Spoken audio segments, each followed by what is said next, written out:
اعوذ باللہ من الشیطان الرجیم بسم اللہ الرحمن الرحیم اللہ الصمد یا ربنا صبح صرف 3 بار پڑھنا، شام ہونے تک 500 کروڑ ہی مانگو تو اللہ دے گا۔ بسم اللہ الرحمن الرحیم۔ محترم ناظرین، صبح صبح اٹھ کر فوراً یہ وظیفہ پڑھ لینا 3 مرتبہ۔ میرے عزیز بھائیوں، میری بہنوں، صبح اٹھتے ساتھ ہی جو بھی آپ کی حاجت ہو، جو مراد ہو، فوراً چاہتے ہو کہ فوراً آپ کی حاجتیں مرادیں پوری ہو جائیں، صبح جیسے ہی اٹھو، اٹھتے ساتھ ہی فوراً یہ وظیفہ چاہو تو بستر پر پڑھ لو، چاہو تو صبح ہاتھ منہ دھو کر پھر پڑھ لو۔ ناشتے کے لیے دسترخوان پر بیٹھو، ابھی ناشتہ آ رہا ہو اس سے پہلے پڑھ لو۔ صبح اٹھ کر آپ کو خالی پیٹ یہ وظیفہ پڑھنا ہے۔ آدھے منٹ کا آپ کو پورا دن بھوکا نہیں رہنا۔ سب سے پہلے آپ لوگ صبح جیسے ہی اٹھو، بستر پر آپ لوگ جیسے ہی آپ کی آنکھ کھلے، کوشش تو کرنا فوراً وظیفہ پڑھ لینا۔ اگر یاد نہ رہے تو بیٹھ جانا، کچھ دیر بعد ہاتھ منہ دھو لینا، پھر پڑھ لینا۔ فوراً آپ کو یہ وظیفہ صبح اٹھنے کے بعد پڑھ لینا ہے۔ یہ اپنے ذہن میں بٹھا لیں۔ اس وظیفے کو وہ میرے تمام بہن بھائی جو پوری دنیا سے اس ویڈیو کو دیکھ رہی ہیں، حالات کو فوراً سے بدلنا ہو، تقدیر کے بند تالوں کو کھولنا ہو، میرے بھائیوں، میری بہنوں، یہ ویڈیو تھوڑی سی بھی مس مت کرنا۔ اس ویڈیو میں آج اپنے تمام بہن بھائیوں کو وہ خاص وظیفہ، وہ خاص عمل بتلانے لگا ہوں کہ اس عمل کو جو کرتا ہے فوراً سے مالا مال ہو جاتا ہے، چاہے وہ میری بہنیں ہوں، چاہے وہ میرے دکھیارے بھائی ہوں، کتنی بھی آپ کو پیسوں کی تنگی کیوں نہ ہو، مالی حالات آپ کے خراب کتنے ہی کیوں نہ ہو، اپنی زندگی میں آپ لوگ صبح کے وقت جیسے ہی اٹھو، اٹھتے ساتھ سب سے پہلے آپ کو یہ وظیفہ پڑھ لینا ہے۔ یہ وظیفہ وہ میرے بہن بھائی بھی لازمی پڑھیں جن کے حالات اتنے خراب ہیں کہ جو ایک ایک پائی کے لیے بیٹھے ہوئے ہیں۔ میں نے اپنی زندگی میں اس وظیفے کو خود بھی کئی مرتبہ پڑھا ہے، بے شمار مرتبہ صبح اٹھنے کے فوراً بعد، اور اللہ پاک نے شام تک وہاں سے رزق دولت عطا کر دی کہ جہاں سے میں نے کبھی گمان بھی نہیں کیا تھا، یعنی کہ میں نے سوچا بھی نہیں تھا کہ اس جگہ سے مجھے پیسے ملیں گے۔ ایسی جگہ سے پیسوں کے اسباب بنے ہیں میرے بھائیوں، میری بہنوں، میں کیا بتاؤں۔ اور یہ وظیفہ میں نے خود بھی پڑھا، اور کئی ایسے میں نے اپنے پریشان دکھی بہن بھائیوں کو یہ وظیفہ بتایا جن کے حالات پہلے سے بہت خراب تھے۔ مالی حالات جن لوگوں کے خراب تھے، جب لوگوں نے مجھ سے رابطہ کیا، میں نے یہ وظیفہ صبح کا کئی ایسے اپنے پریشان بہن بھائیوں کو بتایا۔ آپ یقین کریں یا نہ کریں، لوگوں کی کیسے مسائل کو حل ہوتے ہوئے میں نے اپنی آنکھوں سے دیکھا ہے۔ لوگوں کی حاجتیں فوراً پوری ہوئی ہیں، پریشانیاں فوراً پوری ہوئی ہیں۔ کئی ایسے میرے بھائی تھے جن پر لاکھوں کروڑوں کا قرضہ تھا۔ آپ یقین کریں، اس وظیفے کو ابھی انہوں نے پڑھا ہے، صبح اور شام تک ان کے قرضے ادا تھے۔ ایسا مجرب وظیفہ کہ جو پڑھے مالا مال ہو جائے۔ اللہ پاک نے اتنا پیسہ عطا کر دیا کہ ان لوگوں نے اپنا قرض خود ادا کر دیا، خود اپنے ہاتھوں سے اپنا قرض ادا کیا ہے۔ ایسا مجرب وظیفہ ہے۔ تنگ دستی ہو، مالی پریشانی ہو، حالات بے قابو ہو جائیں، حالات اگر آپ کے قابو میں نہ رہیں، آپ کی زندگی میں پیسہ نام کی کوئی چیز نہ ہو، گھروں میں جھگڑے ہوں، فاقے ہوں، مفلسی ہو، لاچاری ہو، بے بسی ہو، چھوٹے بچوں کا ساتھ ہو، کیا کریں گے مہنگائی میں؟ میرے بھائیوں، میری بہنوں، ہاتھ پر ہاتھ رکھ کر بیٹھنے سے کچھ بھی نہیں ہوگا۔ آج آپ لوگ جیسے ہی ویڈیو اپلوڈ ہو، آپ کو ملے، آپ اگر اٹھتے ساتھ فوراً یہ وظیفہ پڑھ لو، آپ کے حالات فوراً بدل جائیں گے انشاءاللہ۔ اگر آج دیر سے مل جائے آپ کو ویڈیو تو پھر پرسوں پڑھ لینا۔ روزانہ صبح کو پڑھنا چاہو روزانہ پڑھ سکتے ہو، اپنی زندگی میں صرف ایک بار پڑھنا چاہو تو ایک بار پڑھ لینا تو آپ کی پوری زندگی کے لیے کافی ہے۔ آپ لوگ چاہے پاکستان سے ہوں، چاہے انڈیا، بنگلہ دیش، نیپال، افغانستان، سعودیہ، دبئی، ملیشیا، عمان، مسقط، اس سے کوئی بھی فرق نہیں پڑتا۔ دنیا کے جس ملک، جس گاؤں، جس گلی میں بیٹھ کر آپ لوگ یہ ویڈیو دیکھ رہے ہو، پہلے تو میرے تمام بہن بھائی، دوست، احباب یہ ویڈیو مکمل ایک مرتبہ دیکھ لینا۔ پوری ویڈیو دیکھنا، عمل کو سمجھنا، پھر عمل کرنا۔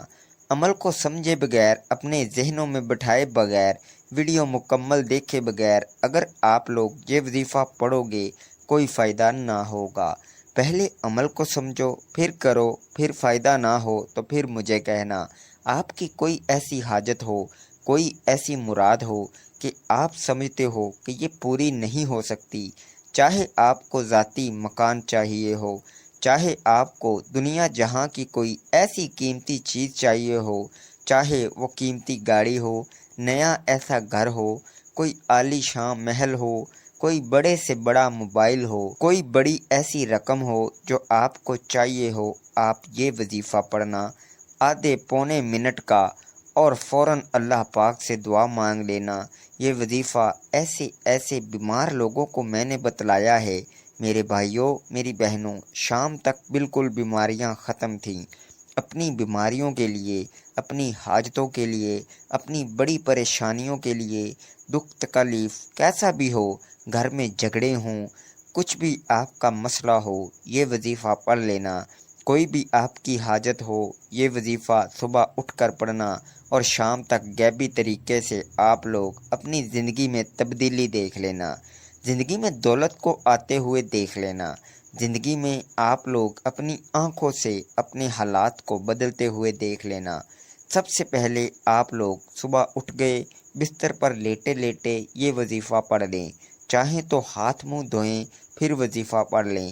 دسترخوان پر ابھی اماں، بہن، بیٹی، آپ کی کوئی، میرے بھائی اگر عمل کر رہی ہیں تو ابھی ناشتہ بنا کر لا رہی ہے اور آپ اس دوران وظیفہ پڑھ لیں۔ میری بہنیں پڑھ رہی ہیں تو آپ لوگ ناشتہ بناتے بناتے یہ آپ جیسے ہی اٹھیں تب پڑھ لیں۔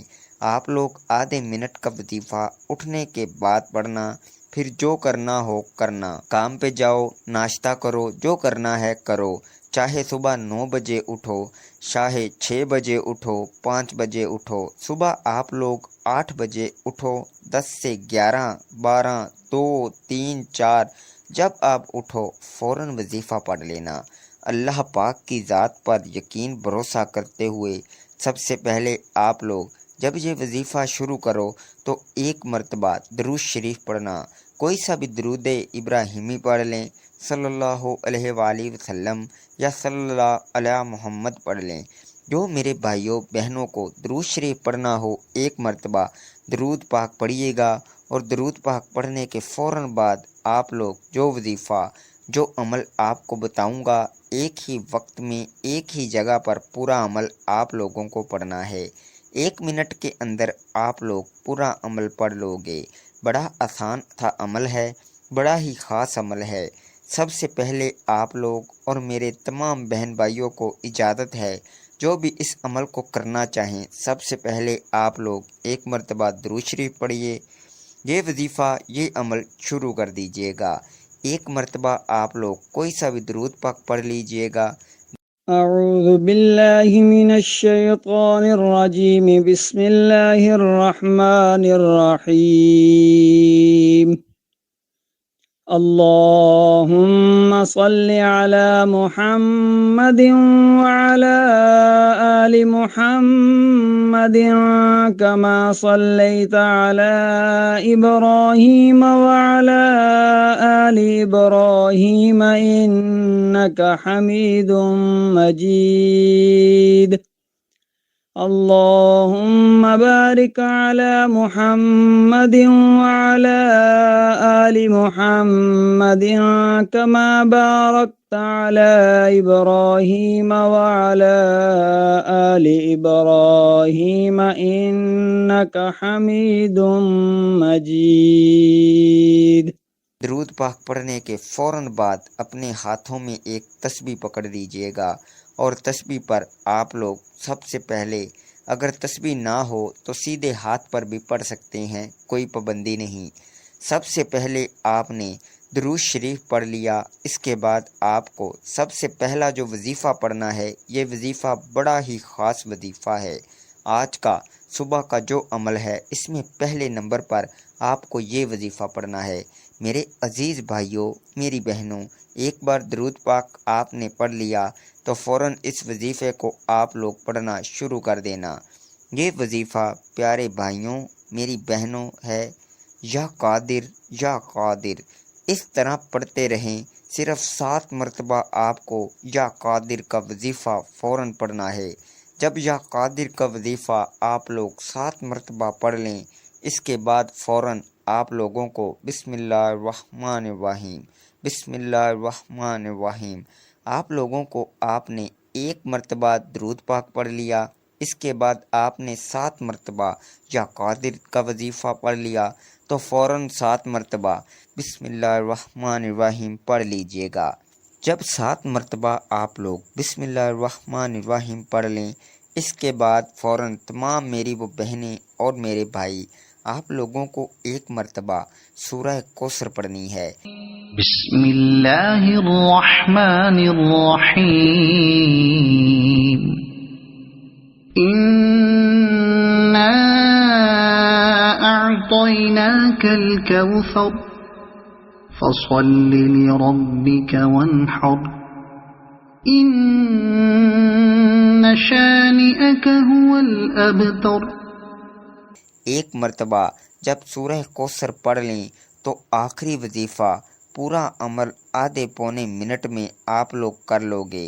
عمل کو سمجھانے میں، بتانے میں وقت ضرور لگ رہا ہے، لیکن جب کرنے لگو گے تو آدھا پونا منٹ لگے گا، اس سے اوپر کا وقت نہیں لگے گا۔ آخری وظیفہ آپ لوگوں کو اپنی اسکرین پر شروع سے دکھ رہا ہے۔ یہ وظیفہ میری تمام بہنیں اور میرے تمام بھائی فوراً سے پڑھنا شروع کر دیں۔ آخر میں سورہ کوثر پڑھ لیں تو فوراً اللہ الصمد یا ربنا، اللہ الصمد یا ربنا، اللہ الصمد یا ربنا، اس طرح پڑھتے رہیں۔ اللہ الصمد یا ربنا کا وظیفہ صبح کے عمل میں آخر میں آپ کو 11 مرتبہ پڑھنا ہے۔ جب آپ لوگ 11 مرتبہ اللہ الصمد یا ربنا کا وظیفہ پڑھ لیں تو 1 مرتبہ درود شریف پڑھیے گا۔ جو بھی آپ کی 2-3 بڑی سے بڑی حاجتیں ہوں، ان کے لیے دعا ضرور مانگ لیجئے گا۔ آپ کی کوئی ایسی پریشانی ہو قرضوں میں، اگر آپ لوگ چاہتے ہیں کہ قرضے فوراً اتر جائیں تو قرضوں کے لیے، بیماریوں کے لیے، جو بھی مسئلے مسائل ہوں، ان کے لیے دعا مانگ کر میرے بھائیوں، میری بہنوں، یہ عمل مکمل کیجئے گا۔ ہمارے گھروں کے اندر بہت سے ایسے کام ہو رہے ہوتے ہیں کہ جن کاموں کی وجہ سے ہمارے گھروں میں بے برکتی آتی ہے، یہی کام ہمارے لیے پریشانیوں کا سبب بنتے ہیں اور ہمارے گھروں سے اللہ کی رحمت اور برکت کوسوں دور چلی جاتی ہے، لیکن ہم میں سے اکثر لوگ اس بارے میں علم نہیں رکھتے اور نہ ہی ان کاموں کو چھوڑتے ہیں جن کی وجہ سے بے برکتی آتی ہے۔ اس لیے ضروری ہے کہ گھر کی خواتین کو ان کاموں سے روکا جائے اور گھر میں سکون حاصل ہو۔ یاد رہے کہ خواتین جب تک یہ کام نہیں چھوڑیں گی تب تک گھر میں برکت نہیں آ سکتی۔ یہ کام کون کون سے ہیں جن کاموں کو خواتین کو کرنے سے روکا جائے، اور ان کاموں کے کیا کیا نقصانات ہیں؟ اگر یہ کام کر لیے جائیں تو گھروں کے اندر بے برکتی، غربت، پریشانی اور بے سکونی آتی ہے۔ آج ہم آپ کو ان کاموں کے بارے میں تفصیل سے بتائیں گے۔ گھر میں سکون اور برکت کے لیے آپ کو عورت کو کن کاموں سے روکنا ہے، اس حوالے سے مکمل تفصیل جاننے کے لیے ہماری ان باتوں کو لازمی سنیے گا۔ ہم آج آپ کو موضوع کے حوالے سے تفصیل بھی بتائیں گے، لیکن اس سے پہلے یہاں پر ایک گزارش کرنا چاہتا ہوں کہ میری ان باتوں کو بہت ہی غور سے سنیے گا تاکہ ان معلوماتی باتوں سے آپ کو علم حاصل ہو سکے۔ ہم میں سے اکثر لوگ گھر کے اندر بے برکتی، غربت کی شکایت تو کرتے ہیں، لیکن وہ یہ نہیں سوچتے کہ یہ تو ان کے اپنے ہاتھوں کی ہی کمائی ہے جن سے اللہ ناراض ہوتا ہے، اور جب اللہ ناراض ہوتا ہے اس پر سے برکت کی نظر اٹھ جاتی ہے۔ یوں انسان کو افلاس، محتاجی کا سامنا کرنا پڑتا ہے، جیسا کہ قرآن میں ارشاد ہے، اور تم جو کچھ مصیبت پہنچتی ہے وہ تمہارے ہی ہاتھوں کے کیے ہوئے کاموں سے پہنچتی ہے، اور بہت سارے تو ان سے درگزر کرتے ہیں۔ اس لیے چاہیے کہ ہر انسان اپنا محاسبہ خود کرے اور یہ دیکھنے کی کوشش کرے کہ اس کے اور ان کے گھر والوں کے ایسے اعمال ہو سکتے ہیں جن کی وجہ سے اللہ ان سے ناراض ہے، اور ان لوگوں کی وجہ سے گھر میں پریشانی اور غربت کا سامنا ہے۔ سب سے بنیادی چیز جو یہ ہے، ہر طرح کے گناہوں سے بچا جائے، گھر کے مرد اور خواتین اور بچے گناہوں سے دور رہیں، نماز نہ پڑھنا، قرآن پاک کی تلاوت نہ کرنا، حالانکہ ہماری پریشانیوں کی بنیادی وجہ یہی ہے، ہم نے اپنے فرائض کی قضا بھی کر رہے ہیں۔ اللہ ہم سب کا حامی و ناصر ہو، آمین۔ ناظرین، کومنٹ باکس میں اللہ تعالیٰ کے 99 ناموں میں سے ایک نام ضرور ٹائپ کیجیے گا۔ شکریہ۔ اللہ حافظ۔